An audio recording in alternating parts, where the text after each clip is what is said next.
Ano, busog na kayo? Bitin pa yan.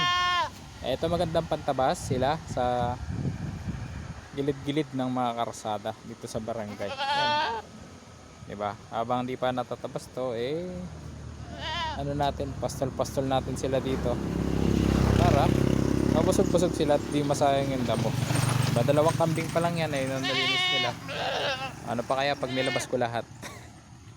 Ayos, diba? Ano, Bel? Airtel. Yan sila.